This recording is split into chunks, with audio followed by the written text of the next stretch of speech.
Good evening, good morning, good afternoon. It's December 24. Merry Christmas sa inyong lahat. Christmas na sa ibang bansa, pero dito hindi pa, guys. And kagagaling ko lang sa trabaho, Christmas, pero meron akong work.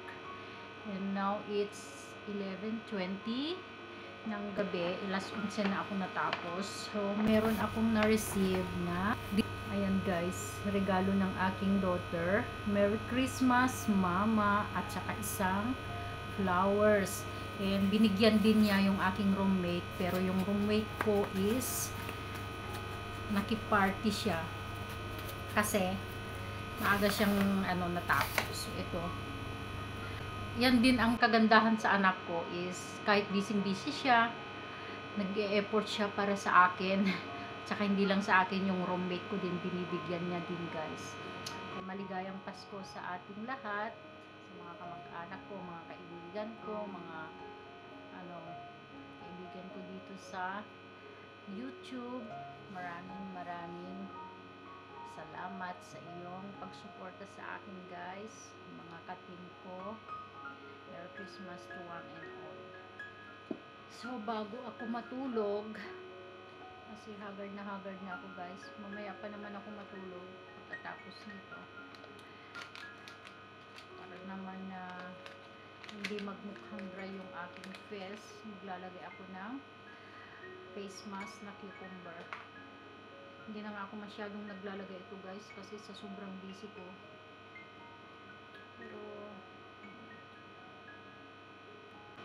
today maglalagay ko kasi siyempre Christmas. Para naman bukas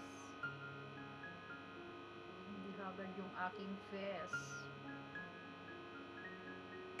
Ang gusto ko dito sa na to is malamig siya.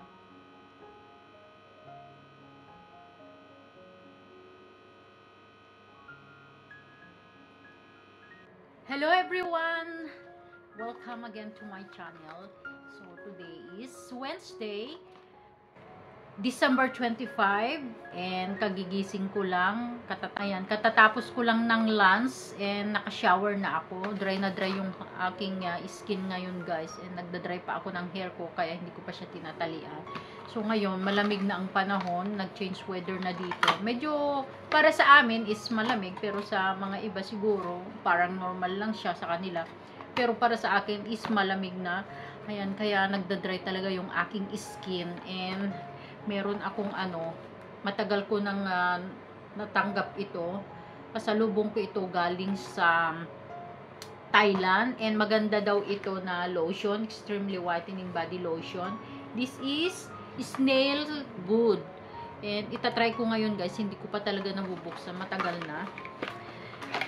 And this is 500 ml. Ayan, meron siyang this is mixed berries. Ayan, guys, parang naman siya, hindi ko pa nga natatry ito, guys, kaya ngayon ko pa lang siya buksan. And sabi nila maganda daw ito. Syempre itatry natin para alam natin kung totoo ngang maganda, diba?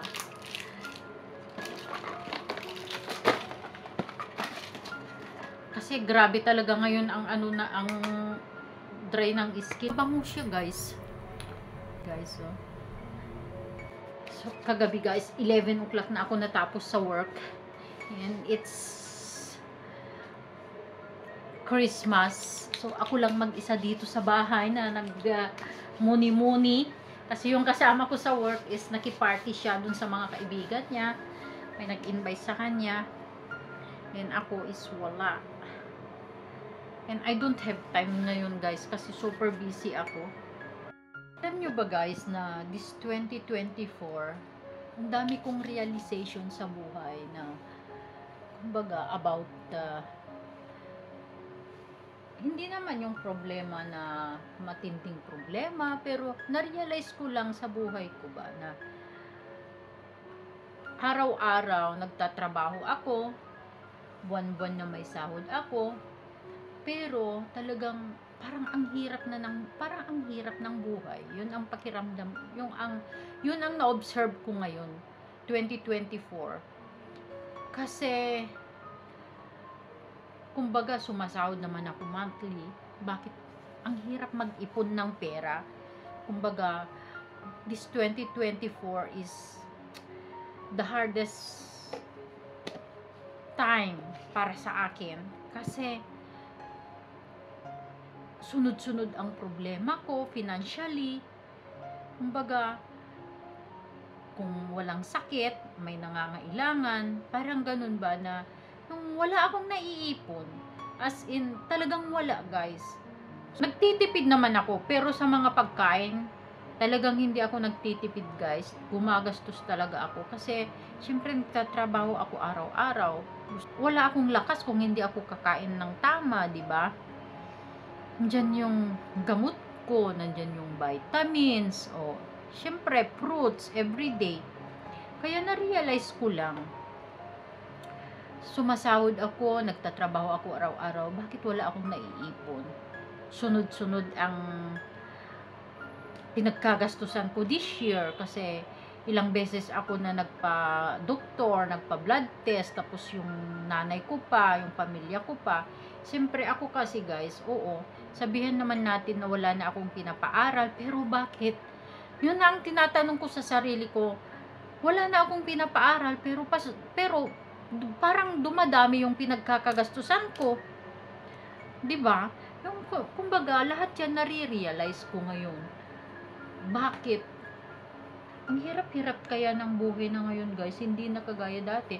Sa bagay, kung sa Pilipinas ka kasi, nakakakain ka, nakakapagtanim ka, dito, bilihin mo lahat, tubig, ultimo, bibilihin mo kasi wala naman libre dito. Minsan lang, kung may mga kakilala ako na nagbibigay din sila ng mga, kung yung mga, fruits, o kaya vegetables, nagbibigay sila sa akin, guys. Minsan may nakakakuha pa kami ng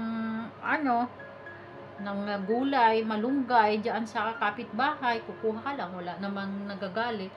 Kaya parang ang hirap-hirap, parang parang lumalala na yata ang paghihirap ng buhay, guys. Sa taas na ng bilihin ngayon, may mga tax na, 'di ba?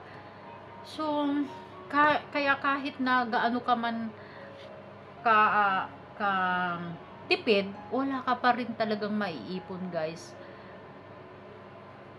Kaya ine-enjoy ko na lang ang buhay ko. Hindi naman ako nagme-makeup, basta lang naglalagay lang ako yung whitening cream.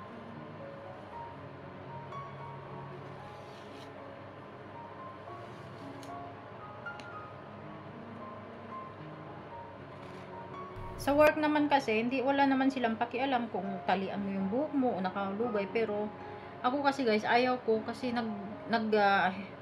lalagas ang buhok ko, naghuhulog.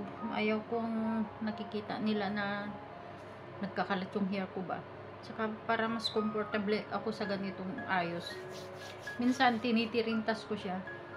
So ganyan lang kabilis yung aking pag ready sa work. And meron pa akong 30 minutes. Mahiga-higa lang muna ako, relax lang kasi mamaya hindi na naman ako nakakaupo. 9 hours na naman na nakalakad ka ng lakad, nakatayo ka,